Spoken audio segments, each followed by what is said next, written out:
Hi guys, welcome back to Simply Spiritual. So, I finally went back to my OG setup because clearly the kitchen table is the best spot to do this, but I hate cleaning up my table. And then I don't have a place to put all my mail and all my crap that I throw in when I walk in the house, you know? The catch-all table, right?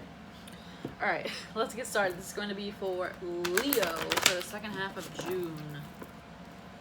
Leo, second half of June.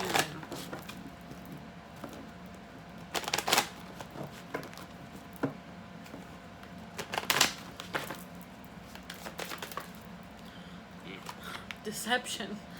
Someone is wearing a false self-mask in this relationship. It's not always bad, so let's...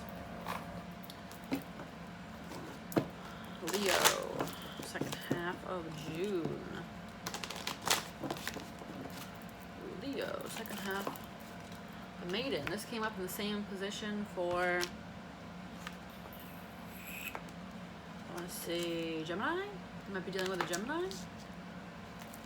The Maiden is about new beginnings. What's going on with Leo, second half of June. Los Gana. I forget what this guy's about. Alright. I believe it's about like outer work, not just inner work, if I remember correctly. Sunken treasure. Discovery of self, adventure.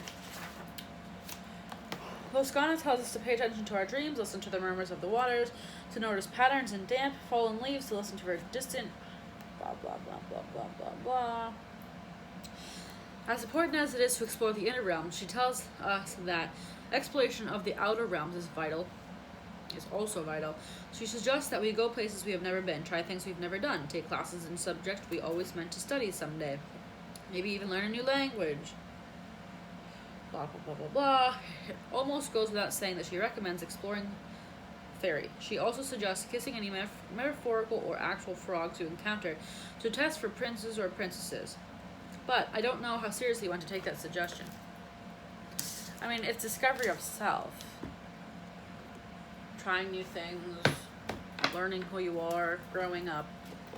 What's going on with Leo, second half of June?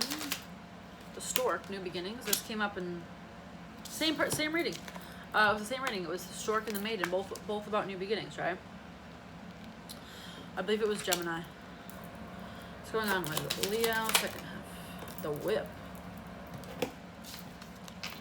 This is can be sexual energy, obviously. Hardships, arguments, conflict, suffering, purging, abuse, anger, blah, blah, blah, blah, blah. Things that are repeated, such as sex, physical fitness, or arguments. I'm going to pull the tarot first, because I'm not entirely sure here. What's going on with Leo, second half of June.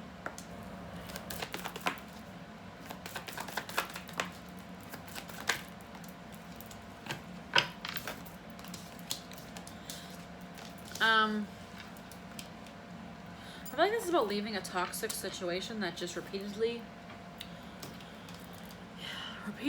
caused heartbreak, right? Three of Swords is heartbreak. Whip was about sexual. I hope it wasn't sexually abusive, but maybe. Deception, someone that was just not good, deceiving you. Maybe pretending they wanted more than they did, but they just wanted sex repeatedly. But they repeatedly broke your heart. It was the same cycle over and over and over and over and over again. And I think you finally learned yourself. You kind of finally went within and realized that that was no longer the path that you wanted to go down. A lot of these readings have been about kind of new beginnings, becoming Emperor, Empress type of energy, standing in your power. So we have two new beginning cards here, right? I think it's leaving a toxic cycle, leaving a toxic person, toxic relationship, toxic thoughts, anything toxic basically, repeating anything that caused heartbreak, leaving that in the past.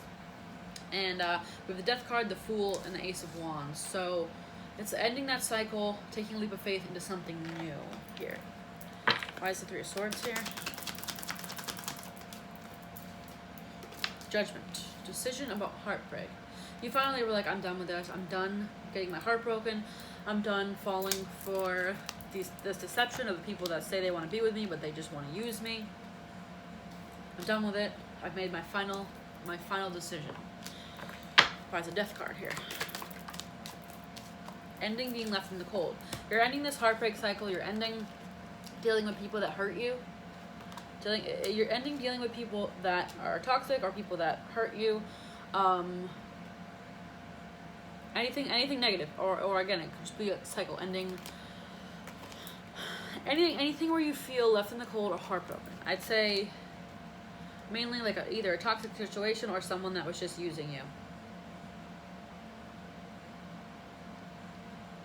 Ending a toxic, abusive cycle, really. That's the Fool here. The Star, wish fulfilled. You're moving away from that into your wish fulfillment here. Why is the Ace of Wands here? Queen of Pentacles. This is a very stable person. But then you're going towards a passionate new beginning. This also could be something to do with arts or music here. It might not be necessarily new beginning love. It might be new beginning following my passions. No longer focusing on relationships that hurt me, right? So basically, the moral of the story here, we have someone that has been deceiving you. There's sexual energy here. Repeating cycles of heartbreak, being left in the cold, ghosted.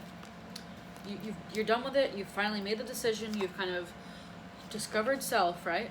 Discovered self. You've made the final decision here to end this cycle of being left in the cold. Taking a leap of faith, which brings you wish fulfillment, the Star here. New beginnings, Maiden and the Stork, both new beginning cards. And then the Ace of Wands was also a new beginning card. Yeah, I do think it might not be you're heading necessarily towards love. I think you might be ending a toxic love cycle, but here I almost get someone that's working on career here. Because Pentacles are about career. The Queen of Pentacles is financially successful, right? And then there's a couple of different creative things here. We have painting, a journal, a map, a music note. So I think someone ending a toxic cycle to find your passions, basically, is what it is here. Alright guys, hopefully this was helpful. If it was, please give me a thumbs up on this video. And subscribe so you can be notified when I post future videos.